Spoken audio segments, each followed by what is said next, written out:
Coming up next on Look Today, after a shocking upset in the Travers, what will American Pharoah do next? I've got the details. Plus, Warren County could privatize road repaving and find out why.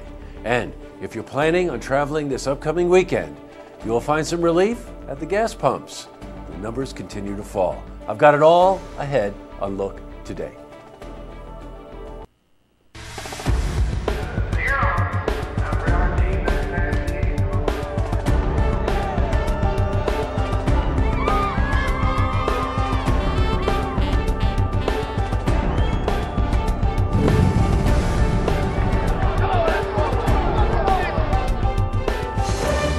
Welcome everyone, I'm Jay Hood Jackson, and here's a look at what's making news today in Saratoga, Warren, and Washington counties.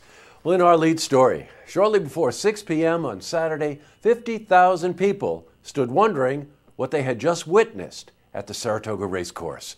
Well, 12 hours earlier, many of those fans showed up at the track and waited till the gates opened so they could find a place to sit and watch history be made on Travers Day. Now, by post time of the Travers Stakes, many analysts were saying that American Pharoah was almost a lock to win. Now, a feat that had not been accomplished by a Triple Crown winner since 1941. So, when the horse in orange silks, Keen Ice, flashed by the cameras and finished first, everyone was confused at what they saw. The Graveyard of Champions struck again. American Pharoah lost the Travers Stakes to Keen Ice, who left the gates, by the way, with odds of 16-1.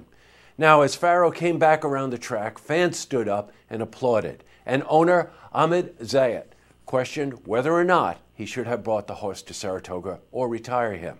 Now, the officials at Keeneland, the site of the Breeders' Classic, will have to wait the same agonizing months that Saratoga had to withstand. While the 40-day meet has been largely successful for Saratoga Racecourse, just one moment will remain in the minds of all involved. Well, now changing from news to weather. After a beautiful weekend, temperatures will climb into the 90s throughout the week. As the last week of summer begins for students, how is the weather shaping up? Well, for the latest, let's head to the Glens Falls Weather Center for a look at your first forecast.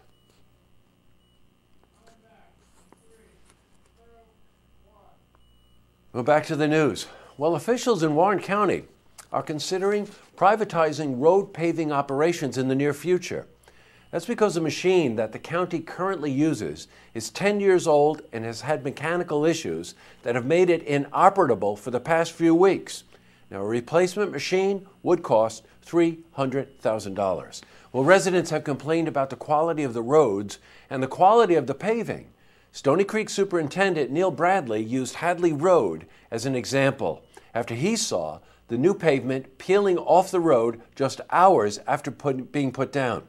Well, Bradley believes that workers received inadequate training. Warren County Public Works Superintendent Jeff Tennyson said privatizing the work would cost more money. Tennyson said paving crews on Hadley Road did not want to waste the blacktop despite the problems with the machine. Now, many smaller towns in Warren County have already begun using private companies to complete work. In other news, the Glens Falls YMCA is draining its pool. But before they do, they are offering a unique experience for dogs. That's right. This past Saturday, dogs were allowed to go for a swim in the YMCA's pool to cool off and get a little bit of exercise. Owners could bring their four-legged friends for a $10 donation. Now, the money raised goes toward the YMCA's annual campaign. The annual campaign supports members of the community in need of financial assistance. And the YMCA, by the way, offers child care and after-school programs as well as memberships to people who cannot afford them. Well, also in the news, if you're traveling this Labor Day weekend, you won't have to take out so much money. Why? Well, gas prices have fallen 6 cents in the past week alone, and across the state averaged $2.62 a gallon. Now, the national average of $2.47 a gallon is the lowest price since April. Now, between this year and last year, check this out, gas prices are down more than $1, and the trend should continue.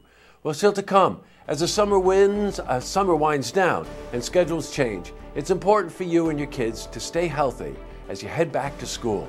And Dr. Paul Arciero joins us to discuss some important tips to having a successful year. Plus, Cindy Sherwood and Donna Nichols are here from the Glens Falls Hospital to discuss the grant challenge to raise money for the Oncology Pharmacy Project.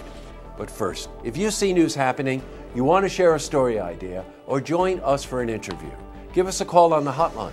The number is 798-8000.